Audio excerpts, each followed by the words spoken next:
Today on the Relationship Revival Show, I have with me guest Kelli Miller. Kelli is a psychotherapist, a best-selling author, and radio host. Her book, Thriving with ADHD, has sold over 130,000 copies. She's currently a relationship host on Balance by Nature TV and a writer and relationship host for WikiHow.com, which has an estimated viewership of over 116 million monthly users. Kelli was a co-host on LA Talk Radio with over 1 million listeners, 250 guest celebrities and authors, and an expert radio personality for Sirius XM Radio. She was the woman's relationship expert on theexaminer.com and also the advice columnist to the largest listserv in the country, as well as a freelance writer to over 12 magazines and newspapers. She was recently quoted in Oprah magazine in 3 separate relationship articles and was a contributing author to the book Chicken Soup for the Soul, Messages from Heaven, and Other Miracles in 2019. You're listening to the Relationship Revival Podcast with John DeBach, also known as Mr. Spirituality. That's me. I'm your host, giving you insights and guidance from over 10 years in the field of this amazing journey we call romance. On this show, I go over everything you need to know about how to get into a relationship, how to get the most out of a relationship, and sometimes even how to gracefully end a relationship without pulling your hair out and going crazy. And occasionally, I'm even joined by new and old friends who are also relationship experts to bring you guidance and wisdom with new perspectives. Thanks for stopping by. Talking to Kelli Miller today on the Relationship Revival Show. So excited to have you here. Thanks for coming. Thank you so much. Yeah, absolutely. And, my wife said that I might have ADD. She said I might have ADHD. She's not sure. And the truth is, when people talk to me, I'm super focused. So it never even crossed my mind. But since you're kind of an expert in that world, I thought I would kind of pick your brain about how ADD or ADHD manifests and how it affects couples. Oh, this is a great question. So first of all, the term they use now is ADHD across the board, right? So back in the 80s and 90s, it used to be ADD and there was this distinction, but now even if you don't have that hyperactivity piece, it's just still called ADHD. Just to clarify this for our No, I didn't know that. That's great. Confused, yeah. And so how it can affect relationships is in a lot of ways. I mean, to me, the best thing that people can do if they have a partner with ADHD or they suspect a partner has ADHD is to educate themselves about what it means, what it looks like, because a lot of things they can take personally. For example, if somebody with ADHD, their executive functioning may be off, so they may forget things, important dates and things. And then as a partner, you may feel like, oh, they're purposely doing that. How do they not remember? And so, just educating, this is an executive functioning issue, that they may not be doing this on purpose, but things just are different. The brain wires are different than the neurotypical person. So if you have to get picked up from the airport, maybe an Uber instead of relying on your husband. Exactly. How else does it? So other than, I guess when someone doesn't, when it goes undiagnosed and someone doesn't know they have it, that could lead to people just feeling like they're insignificant in the relationship because their partner isn't paying attention or isn't kind of on time or whatever it is, right? Sure. Well, it's like, if you really loved me, you'd be able to do X, Y, and Z. And so a lot of times when I deal with couples, I have to explain, no, it has nothing to do with how they feel about you. They're just, that functioning is very difficult for them. It doesn't come as easily to you as it does to them. But then it's on the person who has ADHD to figure out the best techniques and organization to use so that they can feel fully functioning. And let's talk about some of those techniques and some of those tools you can use to function. What do those look like? Because you wrote a book about, what's the name of the book? It was a workbook, Thriving with ADHD, right? Yeah, and it sold over 100,000 copies. So you're kind of a formidable person to be talking to about how to actually organize this. And we definitely are going to get into, how it affects a couple when one of their children have it as well. So on an adult level first, what are some tools to kind of organize your life or help your spouse even organize their life if they are dealing with ADHD? So both of my boys have it. I'm pretty open about that. And one of the best things that my older son said, which I use for kids, adults, everybody, is he said to me, Mom, I noticed that when I'm in the shower, I just drift off and I lose track of time. So now when I go in the shower, he says, I put a timer on my phone. So I'm a big proponent of timers. So, it's very easy to lose track of time for everybody, but I think it really kind of sets the stage of, okay, time's up. I gotta finish. It's, so you're really, you're putting the hands of the timer to kind of help you keep you on track. So that's one of Mm-hmm. the first things. And then I think it's really just making organization as easy and as possible for you. So if you're constantly losing your keys, it's okay. I'm going to put a dish by the front door, and I'm going to put my keys in when I enter the door, and I'm going to take them out when I leave. And so it's just really simplifying it. Or if you have multiple folders, it's, color coding, knowing that red Mm-hmm. is for this, green is for this. And it's really, it's up to the individual of how they're going to remember it. So I'd work with them specifically on, okay, how would you remember this? What's the best, way for you? Or, and for me, for example, like in a parking lot, I can never remember where I park constantly. So I just take a photo every Yeah. time of Yeah. 3L of where I'm seated, Sure. and Sure. things like that. So it's those simple things that make a big difference. Yeah. I mean, I'm a big proponent of it. I have the Apple Tag in my wallet on a Uh-huh. little credit card thing, Nice. and I have it on my keys so Hmm. that I never lose, because and it's like, maybe I do. I don't know. How would you, let's say it's undiagnosed. What are the signs that you might have ADHD, so that, you could start Sure. seeing if it really affects your life? Yeah. Because now I'm curious, like, well, so far Right. everything you've said is totally in line. Right. What are the kind of the telltale signs? Yeah. So I think the telltale signs are that you may start a project and then sort of drift off and do something else. It's kind of one of the key things.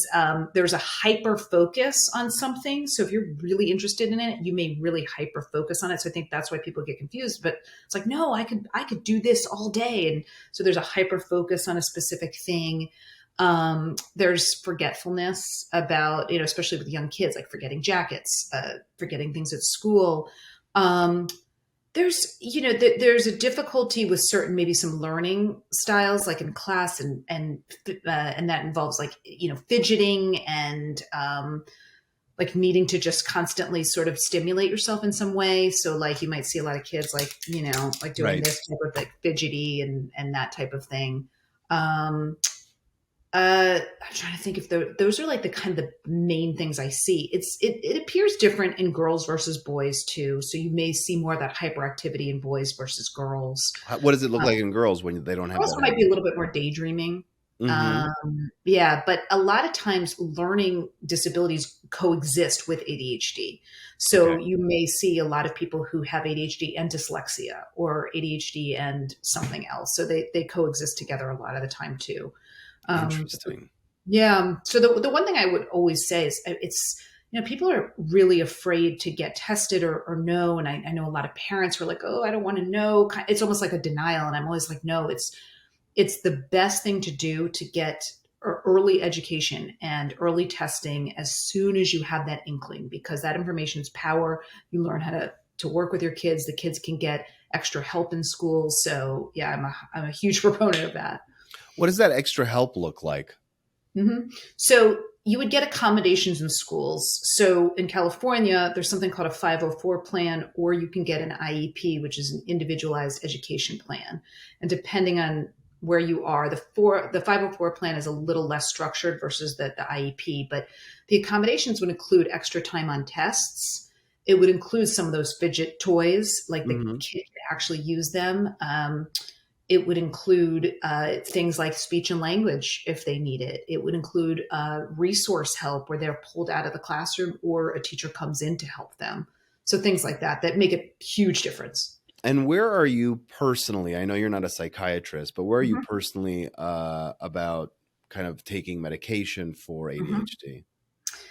So I'm neutral. I mean, I've heard parents anecdotally tell me it's made a huge difference in their kids. And then I've heard, teens that I've worked with who said, oh, I was on medication and I hated it. I felt flat. So I think it's an individual decision. I have not put my kids on medication, not because I'm anti, but just because I found that what I was saying earlier, those accommodations really made a difference. Mm-hmm. And if it ever gets to the point where I feel like it's affected their self-esteem or they feel like they're not up to par, then I think I would consider it. But it's been okay so far. Super interesting. Yeah. I mean, I'm thinking of it as an adult and it's a little scary to me because I'm Mhm. thinking, oh, maybe I do. Maybe I do have it. My wife, what really kind of set her off in my Mhm. own life is when I'm at the table, I'll move things around. So if I'm Mhm. sitting and so I'll move my glass and I'll move it again and I'm very fidgety and I do have Mhm. that hyper focus. And I told her years ago, because someone said this to me I don't know, about 15 years ago. And I found it so empowering. And I just assumed everyone was this way. I said, what was the phrasing? He said, um, multitasking doesn't exist. Oh, uh-huh. And he's like, you can do a few things poorly, but like you got to Mhm. do one thing at a time if you want. And I thought to myself, that's why I can't multitask. And I've kind of lived by Mhm. that phrase for the last 15 years. And she's like, well, no, most people can. And I'm Mhm. fidgety. And if I don't, I have, a phone that goes off with alarms every few hours Mhm. whenever I have an appointment. Otherwise, I just won't show up and pick up my kids. It's just, Right. I know I'll get lost in something. So maybe Sure. it's super interesting. And that's why I'm like, well, how do you fix it? So I feel like maybe I've done the high functioning part of it of setting I was just alarms going and to everything. say, Yeah. you've learned what you need. So, I mean, that's just part of it, right? So, the people that I've met who have ADHD are so creative and so passionate and so much fun to be around. And so, I think there's this stigma in our culture that it's like ADHD people are lazy or they're not smart or things like that. And I always try to erase that myth. And then, yeah, there are people like you, if you do have it, who have learned to cope with it and just know yourself and Right. understand, okay, this is what I need to be successful. Right. So interesting. So what does your practice look like today? I know you deal with couples. You've Mhm. probably, have you done work with kids in the past as a social worker? I did. I have. Yeah. And then it got to the point where I had kids of my own and it was just a little bit too much. So I kind of took a break from that. And now my focus is late teens and then, but mostly adults and couples. And why did it's so funny because every time I get a call from a couple who's looking for some counseling or some help, Mhm. the one of the first things out of their mouth is I'm having the hardest time finding like a Yeah. qualified couples counselor. And I've Mhm. seen that as a running theme is just there are so few people who first of all want to take on that work and Mhm. and secondly really specialize in it whatever modality they practice, whether it's just classic systems or Gottman or Mhm. EFT or Imago or whatever it is. So few therapists and social workers and even coaches really know how to get in there and get their hands dirty and help people. Why do you think that is?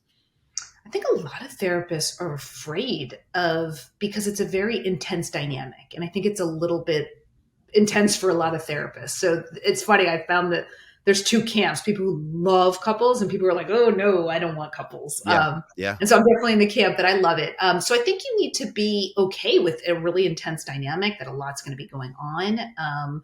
But yeah, I think, to me, when it comes to couples, it's really just about just communication. I mean, it sounds so cliche and basic, but one person isn't hearing the other person. So really, to me, it's like my role of just bridging that gap. And so Hmm. that's large part of it. And then teaching the tools of how they can listen to each other better. Well, how do you bridge the gap? Do you have like little magic wands you pull out of your kit to kind of fix things? What tools do you use? Yeah. So, I mean, some of these couples who come in, they don't really even have those basic tools. So it's like the reflective listening of validating your partner. I think a lot of couples today feel like if they validate their partner, then they're agreeing with them. And, I'm trying to get that distinction across of like, you can say to your partner, I understand what you're saying to me. Doesn't mean you're agreeing, just means you're hearing them. Right. Because I think that's a big part of the puzzles. A lot of these couples, they're not feeling heard. So that's really that first step is just building that back up again and building that emotional connection.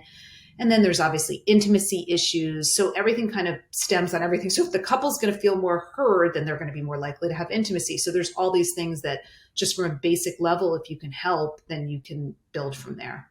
And do you use like certain Are you Gottman, or do you kind of use your own work as a social worker? Is there Mhm. a specific approach? Or I find that most people kind of pick and choose. So even the Imago therapist might have like Yes. one EFT form or one, one Absolutely. little worksheet or something. What's kind of Yes. your approach? What's the way you attack? Yeah, I'm pretty eclectic also. I do a little bit of Imago.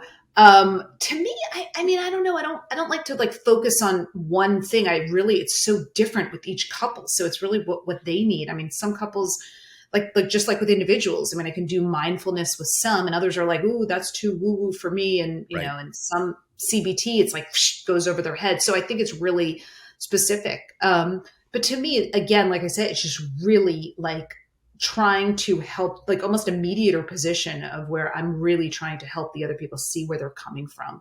So I'll just do exercises alongside that, really, as a real strong baseline. Very good. Yeah, I love that approach. It's like just feel it out. That's part of the job of a qualified therapist is to Yeah. figure out what the couple's going to react to. Hmm. Sometimes it's nice not to be. I mean, some people, especially when they're starting, need that structure. Right.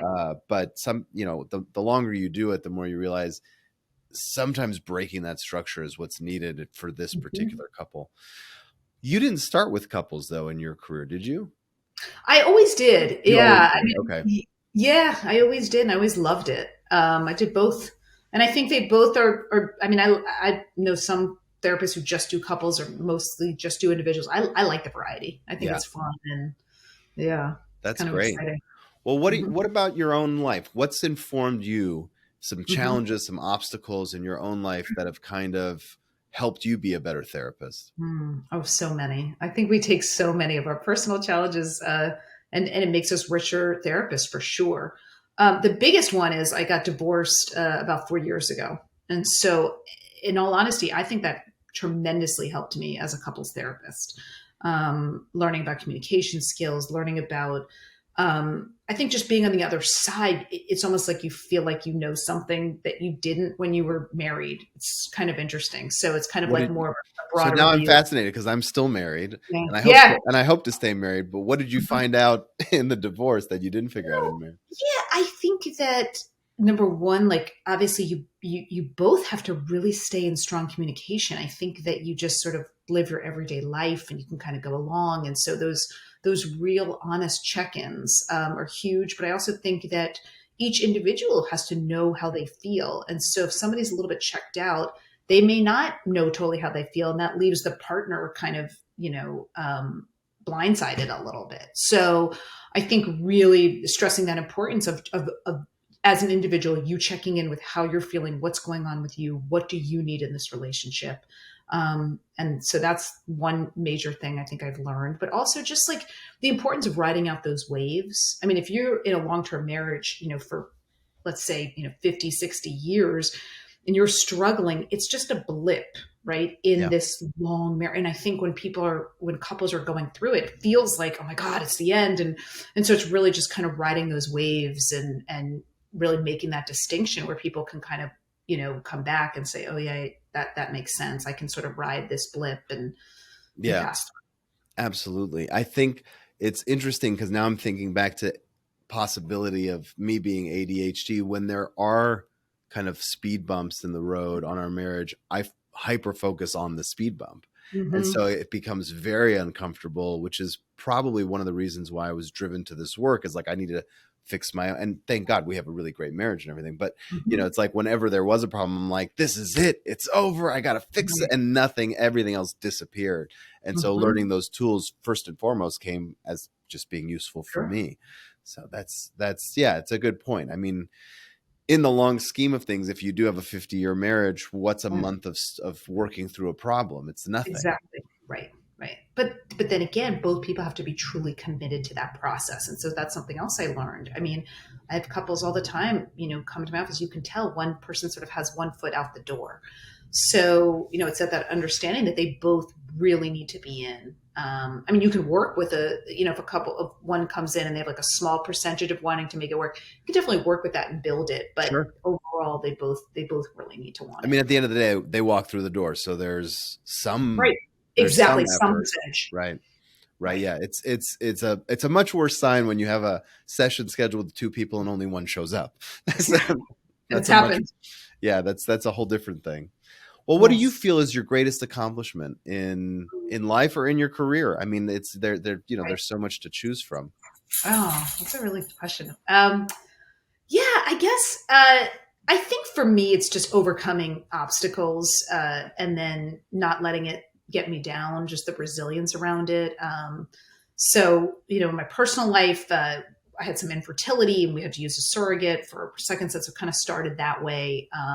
But then, through the divorce. And so really overcoming all of that and then pushing me harder. For me, it was like, okay, if I'm going through this stuff, I just kind of I focus on my work and other things to kind of get me through. And so, yeah, so I wrote the ADHD book and I was excited because it did really well and I got a couple book awards. So that was exciting.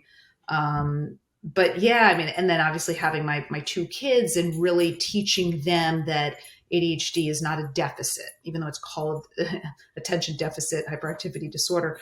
But it's not a deficit. It's just a different way of wiring. So really teaching them those skills so they don't grow up in shame or feel that they're less than at a young age. So I think That's those are some of mine. yeah, nothing too shabby there. Is there someone you admire that kind of informs your perspective of the world? I love that. I love Oprah. I just love Oprah and Michelle Obama. Those two are my favorite. I think they're both very strong women. They're very wise. Again, very resilient. And I think, I look at all the people and also Pema Chodron. She's a Buddhist, like a monk and kind of a guru. And if you look at all these people, they've had really hard lives. And so I think that's one thing I've learned is we think of these people, these professionals, and oh, they've had it so easy. It's like, no, that they got their strength because they overcame these obstacles. So it's wisdom through the pain, and Hmm. that's how they evolved. I always tell my clients, if you ever look at an X-ray, right, Hmm. everything looks clean. And I learned this as when my kid broke his bone, and then the bone breaks and you see this crack. But if you take the X-ray, because one of my sons broke his clavicle when he fell Hmm. off a couch. So real simple, like and the break. It was a question if there was even a break there, Hmm. right? So they took the X-ray and they're like, we think there's a break because of the way, but we don't know for sure. We'll know in a few weeks. I'm like, why? And he's like, because you'll be able to see where the break was in the X-ray. So lo and behold, 6 weeks later, we go in and where the break was, the bone is built up so strong that there will Mm. never be a break there again. And that's Wow. how the bones heal. And I think it's a great analogy for, emotional growth. It's like, okay, Yes. when you learn how to heal something properly, not only is it healed, it's now strong, so strong that Mm. won't even be an issue typically moving forward when you do the work the right way. I And love. it's reflected in your physiology. That's just the way Mhm. things work. It's so I think you're right. Learning that growth and coming from the pain really makes people so strong. It's such an opportunity for growth.